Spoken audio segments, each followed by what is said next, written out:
Present indefinite tense. इसका आज हम करेंगे प्रेजेंट इंडेफिनिट टेंस का कौन सा पार्ट करेंगे हम?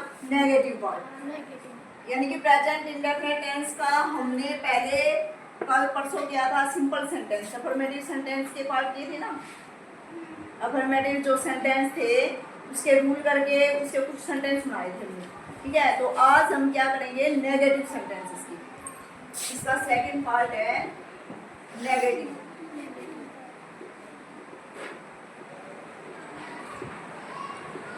सेंटेंसेस। नेगेटिव सेंटेंसेस का मतलब क्या हो गया? नकारात्मक वाक्य। अब नकारात्मक वाक्य क्या होते हैं? नहीं, जिसमें नहीं आई। जैसे हम ये कहें कि मैं खाना नहीं खाता हूँ, मैं स्कूल नहीं जाता हूँ, ठीक है ना। किसी काम को करने के लिए मना करेगी, नहीं करता उस काम को, तो उस ऐसे सेंटेंस को बोलते टाइम हम नहीं बोलेंगे मैंने खाना नहीं खाया, या मैं खाना नहीं खाता हूँ, मैं सैर करने नहीं जाता हूँ, ठीक है ना। इसमें तो हमने उसकी इंडेफिनिट टेंस की बात कर रहे हैं, आया या वगैरह नहीं आएगा इसमें। तो नेगेटिव सेंटेंस में कैसे याद रखोगे? एन, ऐसे याद रखना, एन, न और न से ही नहीं याद रह जाएगा। नेगेटिव यानी कि नकारात्मक, एन से क्या बन गया? न, नकारात्मक। और नेगेटिव नोट यानी कि जिसमें मना किया जाए, नोट नहीं, याद रह जाएगा। अब देखो सेंटेंस इसमें कैसे बनाएंगे। सेंटेंस बनाने के लिए सबसे पहले सब्जेक्ट प्लस में इसमें लगेगी हेल्पिंग वर्ब HV। जो प्रेजेंट इंडेफिनिट टेंस का सिंपल पार्ट किया था हमने, उसमें HV नहीं लगाई थी ना।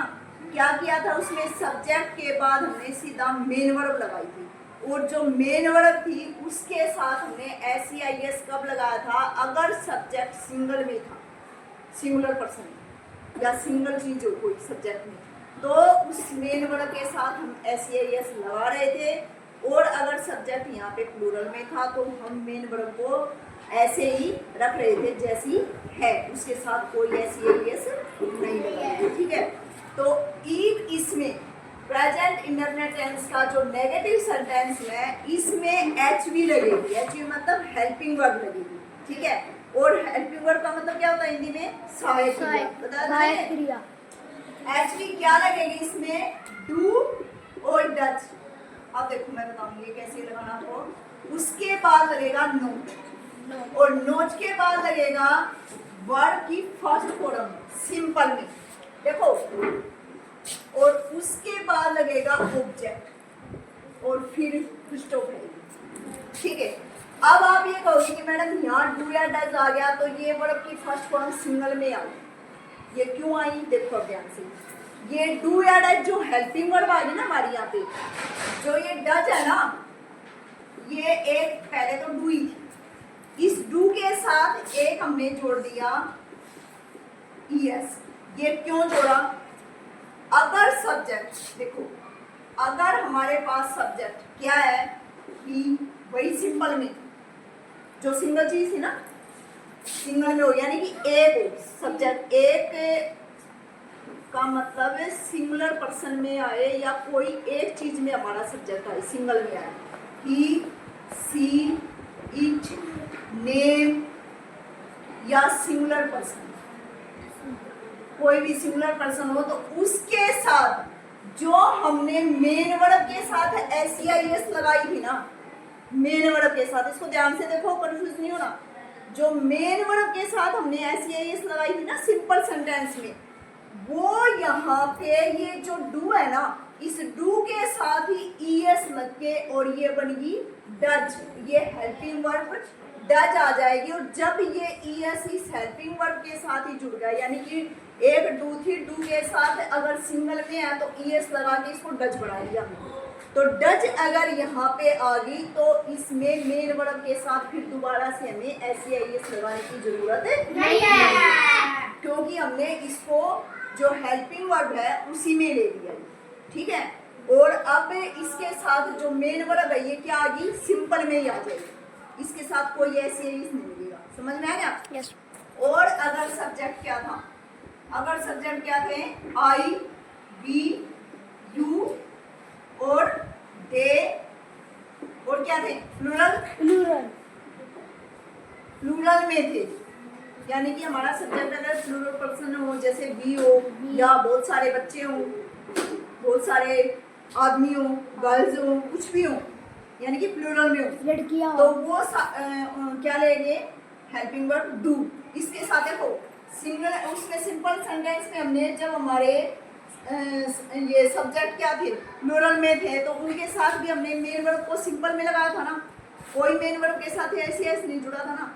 तो इसलिए यहाँ पे भी जो ये डू है ये सिंपल में आ जाएगा, और मेन वर्ब तो सिंपल में ही रहेगी है ना, क्योंकि अब मेन वर्ब के साथ तो हमें ऐसी ये लगाना ही नहीं है। वो तो तब लगाया था जब यहाँ पे हमारी हेल्पिंग वर्ब नहीं थी सिंपल सेंटेंस में। अब यहाँ पे हमारी हेल्पिंग वर्ब आ गई डू या डज, डू के साथ हमने यहाँ ये जोड़ के इसको डज बना दिया। अगर सिंगल सब्जेक्ट है तो उसको हमने डज बना दिया, और अगर हमारा सब्जेक्ट प्लूरल में है तो हमने इसको डू रखा। तो अब हम मेन वर्ब के साथ छेड़छाड़ नहीं करेंगे, मेन वर्ब ऐसे ही रहेगी। ठीक है, तो अब सेंटेंस बनाओ इसका, जैसे मैं खाना या वह खाना नहीं खाता है, वह खाना नहीं खाता है, बताओ इसको। है वह खाना नहीं खाता है, खाता है ऐसे हम समझ गए कि ये क्या है, लड़का है। तो लड़के के लिए हम क्या यूज करेंगे, सब्जेक्ट, वह है तो ही के साथ अब क्या लगानी है हमें, सब्जेक्ट हमने रख लिया ही, इसमें देखते जाओ, ये फॉर्मूला जो इसमें देखते जाओ। उसके बाद आएगी एच बी यानी कि हेल्पिंग। अब हेल्पिंग वर्ब, अब इस ही के साथ डू आएगी या डज आएगी, इन दोनों में से एक ही लेनी है हमें। अब ही क्या है, सिंगल में है, सारी चीज हमें अच्छी तरह से देखनी है। ये हमारा सब्जेक्ट भी हो गया, ये सिंगुलर में भी हो गया, यानी कि एक वचन है। अब एक वचन है तो ये कौन सी हेल्पिंग वर्ब लेगा, बताओ?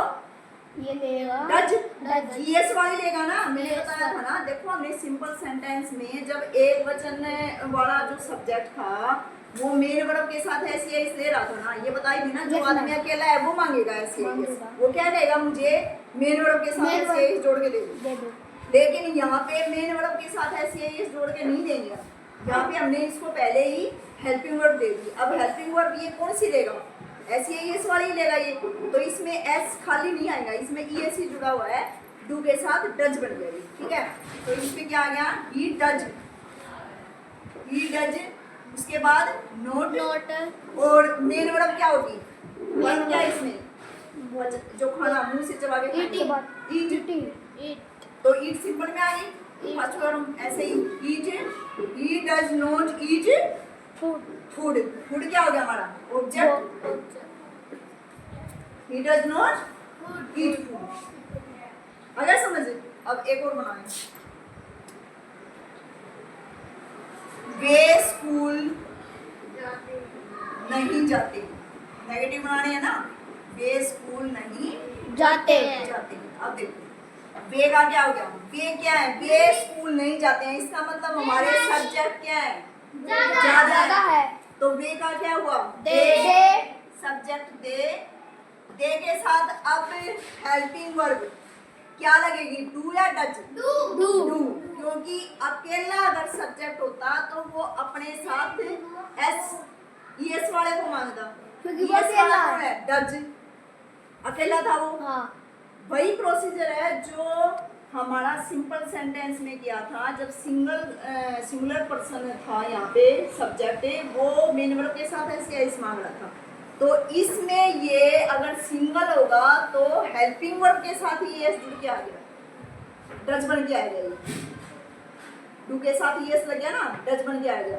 और अगर हमारा सब्जेक्ट प्लूरल में है, सिंगल नहीं है, तो वो कहता है कि मुझे कोई जरूरत नहीं है एस की, मैं सिंपल में काम चला लूंगा। क्या ले लेगा वो, डू ही ले लेगा। ठीक है ना, उसके साथ नहीं जोड़ेंगे, ये याद रखना। जहाँ पे वहाँ एस लगा था, वहाँ पे यहाँ पे क्या आ जाएगा, ईएस जुड़ के आ जाएगा, यानी कि डज बन के आ गया। मेन वर्ब सिंगल रह जाएगी, मेन वर्ब को नहीं छोड़ना, ठीक है ना, सिंपल है वो सिंपल ही रहेगी यहाँ पे, इसी के साथ जुड़ जाएगा। और जहां वहां सिंपल में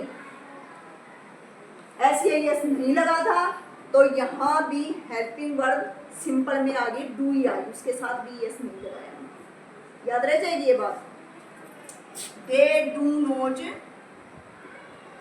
अब जाना क्या हो गया, go, they do not go to school, वे स्कूल नहीं जाते। जाते हैं। अब और बताओ, चपरासी घंटी नहीं बजाता है, नहीं। बनाइए, क्या और कुछ बताओगे, बताओ। चपरासी घंटी नहीं बजाता, चपरासी घंटी नहीं बजाता, नहीं बजाता, बजाता है। चपरासी क्या है यहाँ पे, चपरासी सब्जेक्ट, सब्जेक्ट सिंगल में है प्लूरल में है, सिंगल सिंगल में। तो द पियन हो गया। द पियन, अब इसके साथ कौन सी हेल्पिंग वर्ब आएगी, डू या डज, इसके साथ आएगी सिंगल में है तो जाएगी डज, क्योंकि सिंगल क्योंकि में ये है, एक है, एक तो सिंगल है, क्या मांगेगा, ये वाला मांगेगा। द पियन डज नॉट बजाना की क्या होगी, मेन वर्ब बताओ क्या लगी, रिंग, रिंग, रिंग द घंटी क्या है यहाँ, बेल, बेल, यानी कि क्या कहेंगे हम इसको, object, object, ring the bell, हो गया। और अगर ये होता कि चपरासी घंटी नहीं बजाते हैं, अगर ये होता चपरासी घंटी नहीं बजाता है, चपरासी घंटी नहीं बजाते हैं, तो इससे आप क्या समझते हैं, नहीं बजाते हैं, ते ऐसे आप क्या समझे, यहाँ क्या है ये चीज, सोचो। चपरासी ज्यादा है, चपरासी। देखो अगर हमने लिखा चपरासी घंटे नहीं बजाता है, ता ऐसे हमें हमारे समझ आया कि यहाँ पे एक चपरासी है, और चपरासी घंटी नहीं बजाते हैं, ऐसे हमें समझ आया कि यहाँ पे हम कितने चपरासियों की बात कर रहे हैं, एक या ज्यादा की, ज्यादा की, या हो सकता है ये दो, एक से ज्यादा होनी चाहिए, चाहे वो दो तीन हो, चार लाख कितने भी हो, करोड़ हो, ठीक है ना।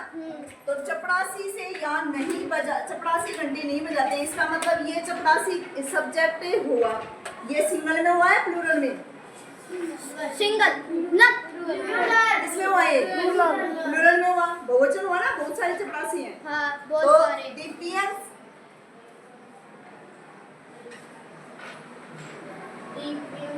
ठीक है ना, क्या लगाऊं आप बताओ, डू या डज, ओ अच्छा, ओ डू, डू, क्योंकि ये ज्यादा है, ज्यादा, तो ये इनको ऐसे ही इसकी जरूरत है नहीं है।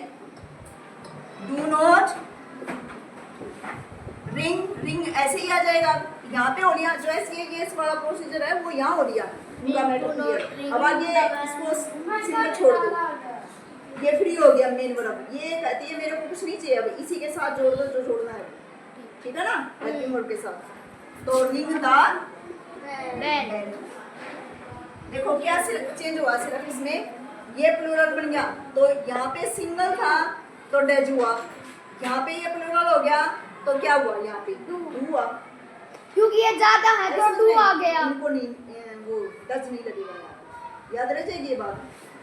आपको सिर्फ यही बात याद रखनी है, जो सिंपल सेंटेंस हमने बनाए थे वहाँ अगर एक सब्जेक्ट था तो वो अपने साथ मेन वर्ब के साथ ऐसे ही जुड़ के ले रहा था, तो यहाँ पे मेन वर्ब के साथ वो ऐसे ना जोड़ के हम उसको हेल्पिंग वर्ब जो देंगे ना उसमें ही डज दे देंगे, यानी कि डू के साथ ही ईएस जोड़ के ये डज बना दिया, और उसको सिंगल पर्सन के साथ, यानी कि जो सिंगुलर पर्सन होगा सब्जेक्ट उसको ये डज मिल जाएगी, तो मेन वर्ब फ्री हो जाएगी, जैसे वह इसके साथ कोई एस नहीं जुड़ेगा फिर, ठीक है ना, ये इसमें एचवी में ही आ गया।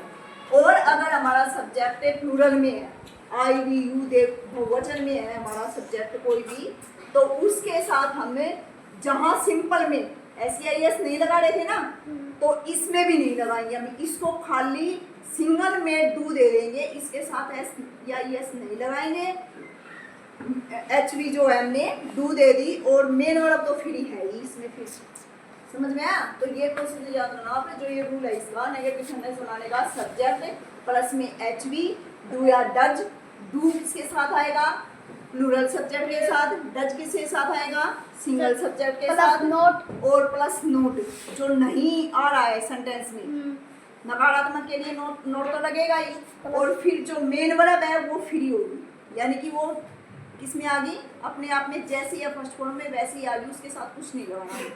और उसके बाद ऑब्जेक्ट, ठीक है बन गया सेंटेंस ये, कुछ तो फिर हमें लगाना ही आपने कर लोगे ऐसे।